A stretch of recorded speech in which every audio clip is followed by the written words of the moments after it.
मुल्ला मुलायम सिंह है। तो एक तरफ कह रहे हो मुल्ला मुलायम सिंह, एक तरफ कह रहे हो हमने मुख्यमंत्री बनाया, दो में से एक रास्ता तो चुनिएगा। समाजवादी पार्टी को हाईलाइट किया जाए, लेकिन अपने ही जाल में फंस गया अमीश देवगन। अमीश देवगन इसलिए भी जाल में फंस गया,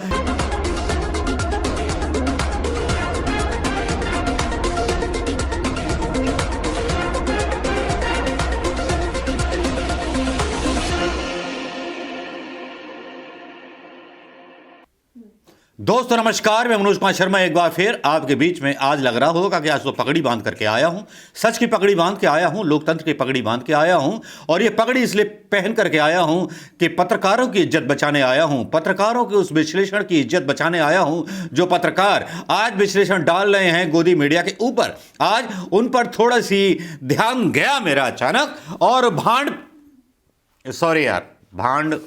बोला था किसी ने, नेता ने अमीश देवगन को, लेकिन मैं चलो बोला होगा भांड, लेकिन चलिए। वो अमीश देवगन की बहस चल रही थी जिसमें आचार्य प्रमोद कृष्णन, सुधांशु त्रिवेदी और पता नहीं कौन कौन से नेता थे, लेकिन वहाँ बहुत सारी चीज़ें चल रही थी, बहुत सारे सवाल चल रहे थे। ओवैसी पे सवाल चल रहे थे, हिंदू मुस्लिम के सवाल चल रहे थे। सवाल गायब थे कि आज पेपर आउट हो गया, ये हो गया, वो हो गया, गुजरात का मॉडल लागू हो गया। सोशल मीडिया पर जितनी भी बाहें चलती रही उनका सबकी बात हो गई, लेकिन आज बात करेंगे अमीश देवगन की। और अमीश देवगन की वो बात करेंगे जिसमें इस बहस में कहां तो अमीश देवगन नैया पार निकालने के लिए निकले थे इस डिबेट के माध्यम से कि किस तरह से भारतीय जनता पार्टी को हाईलाइट किया जाए, किस तरह से समाजवादी पार्टी को हाईलाइट किया जाए, लेकिन अपने ही जाल में फंस गया अमीश देवगन। अमीश देवगन इसलिए भी जाल में फंस गया कि डिबेट का मुद्दा ही उसने ऐसा रखा था और बुलाया हुआ था एक ऐसे कांग्रेसी नेता को या कांग्रेसी सपोर्टर नेता को, आचार्य प्रमोद कृष्णन को, जिन्होंने घंटा बजा दिया, मतलब सुधांशु त्रिवेदी का। बहस चल निकली थी, बहस गर्मा गर्म थी, बहस चल रही थी कि मुलायम सिंह को प्रधानमंत्री किसने बनाया। जब ये बात प्रमोद कृष्णन ने बोली तो भारतीय जनता पार्टी को कोट करते हुए प्रमोद कृष्णन ने बोला कि आपने खुद स्वीकार किया सुधांशु त्रिवेदी जी कि आपने मुलायम सिंह को प्रधानमंत्री बनाया था, राम भक्तों पर जो थी गोलियां चलवाई थीं। फिर सुधांशु त्रिवेदी के मुंह से सच निकला, और सच ऐसा निकला, सच की पगड़ी बांध करके, कि वो बहुत सारे सवालों के जवाब दे गया। बहुत सारे सवालों के जवाब इसलिए भी दे गया क्योंकि अभी तक उस सच को किसी ने दिखाया नहीं था, लेकिन भारतीय जनता पार्टी के इस प्रवक्ता ने वो सच दिखा दिया, जिसमें उसने कहा कि राजीव गांधी ने सबसे पहले राम के नाम पर पॉलिटिक्स शुरू की थी, राम राज का नारा देकर के। राम राज का नारा देकर के अगर पॉलिटिक्स कहती है भारतीय जनता पार्टी और राम को अपने हिसाब से पॉलिटिकल जामा पहनाती है भारतीय जनता पार्टी, राजीव गांधी ने अगर शुरू की तो क्या गलत किया? सवाल तो उठते हैं। मतलब एक तरफ वहां इन ओवरऑल ये है परेशानी की समाजवादी पार्टी और बीजेपी और जितनी भी पार्टियां घबराई हुई हैं, ओवैसी समेत, कांग्रेस की प्रियंका गांधी के जलवे से, उनकी घोषणाओं से। लेकिन यहां आचार्य प्रमोद कृष्णन ने कितनी बुरी तरह इनकी ले ली। ये वीडियो देख लीजिए उस बहस का, आवाजें सुन लीजिए, स्लो एक्शन मूवी में चलते रहेंगे ये वीडियो, लेकिन देख लीजिए कि आचार्य प्रमोद कृष्णन ने किस तरह उतारी। लेकिन आचार्य प्रमोद कृष्णन एक बात पर चुप हो गए, उस बात का जवाब हम देंगे भैया, ठीक है? तो पहले ये वीडियो देख लो। मुल्ला मुलायम सिंह है, तो एक तरफ कह रहे हो मुल्ला मुलायम सिंह, एक तरफ कह रहे हो हमने मुख्यमंत्री बनाया, दो में से एक रास्ता तो चुनिएगा। देखिए मैं बताता हूं कब हमने मुख्यमंत्री बनाया। 4 दिसंबर 1989। और उन्होंने अडवाणी जी की रथ यात्रा कब रोकी, जाके चेक करिएगा। 24 अक्टूबर 1990 समर्थन वापस, गोली चलवाई 30 अक्टूबर 1990 से ज्यादा 2 नवंबर 1990। और हमने मुलायम सिंह यादव ने चलवाई, तो उसी बचाया किसने? आपने बचाया। अगर वो मुख्यमंत्री नहीं बनते, हमने को सेवकों की हत्या नहीं होती जनाब। आप अगर वो मुख्यमंत्री नहीं बनते, जनाब, अगर वो मुख्यमंत्री हट गए, गिर गए थे, आपने बचाया समर्थन देके, आपने बचाया समर्थन समर्थन देके क्या बात कर रहे हैं? आप गुनाहगार हैं। हद होती है। आप गुनाहगार हैं। हाँ, हद होती है झूठ सुधांशु बोलने जी, की। ये क्या बात कर रहे हैं आपको? हिपोक्रेसी का उदाहरण है। अगर वो मुख्यमंत्री आपके वाह समर्थन भाई से वाह। नहीं बनते तो कार अब हिपोक्रेसी का भी उदाहरण बताता हूँ। सुनिए हिपोक्रेसी क्या होती है।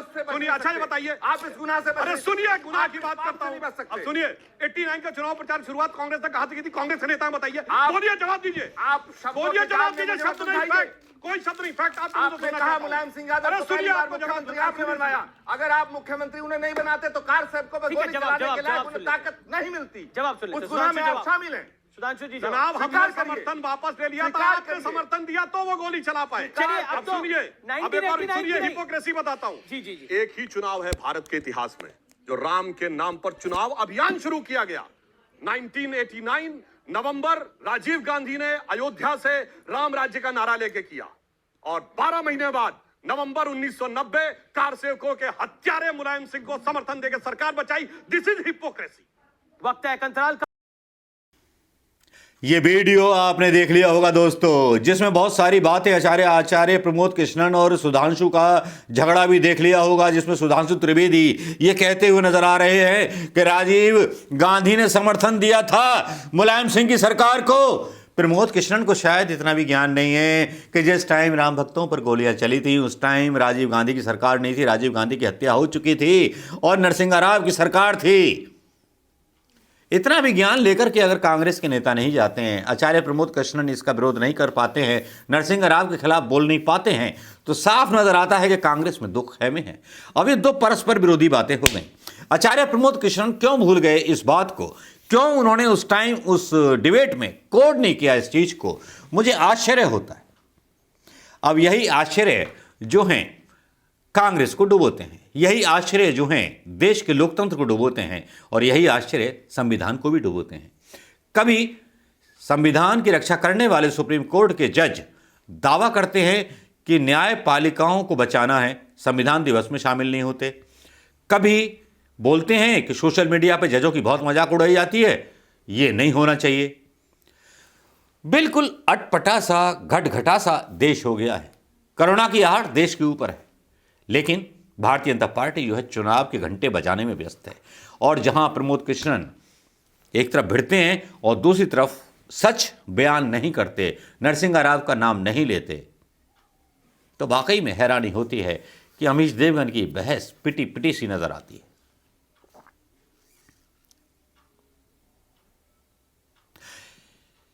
आज की डिबेट से इतना तो साफ हो गया कि भारतीय जनता पार्टी के प्रवक्ता ने मान लिया कि राम के भक्त राजीव गांधी थे।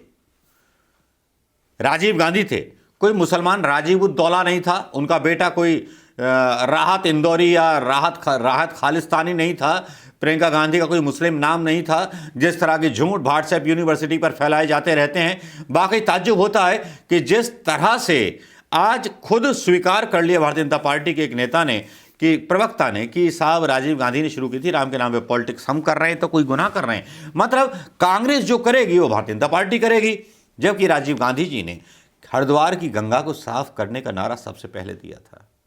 राजीव गांधी ने बहुसंख्यकों की आस्था का ध्यान रखा था। क्या ये उनकी गलती थी? क्या उनकी हत्या इसलिए कर दी गई? क्या मुंबई हमले के तार इंदिरा गांधी की हत्या और राजीव गांधी की हत्या से नहीं जोड़े जा सकते? सवाल बहुत सारे हैं, छोड़े जाता हूँ। टेंशन में आपको टेंशन अब करते रहिए, गूगल करते रहिए और सवालों को खोज निकालिए, क्योंकि हमारे हिंदुस्तान की सरकार में बहुत सारे ऐसे अधिकारी हैं, चाहे रॉ हो, हर डिपार्टमेंट में, जो पॉलिटिकल सपोर्ट से आए हैं, जिन्होंने हिंदुस्तान के पूरे कल्चर को अपने पैरों तले कुचल करके रख दिया है। क्या पहचान हो पाएगी उन लोगों की? आज जिस तरह से सुधांशु त्रिवेदी ने बोला और अमीश देवगन जो कि आए थे नमाज बख्शवाने और रोजे गले पड़ गए, कहाँ तो वो ये आए थे ये कहने के लिए, उनका ये एक मत था डिबेट चलाने का कि भारतीय जनता पार्टी को लीड दी जाए, समाजवादी पार्टी को लीड दी जाए। ये खबर फैला करके ओवैसी का राजभर के साथ गठबंधन हो गया, गलवहियाँ हो गई।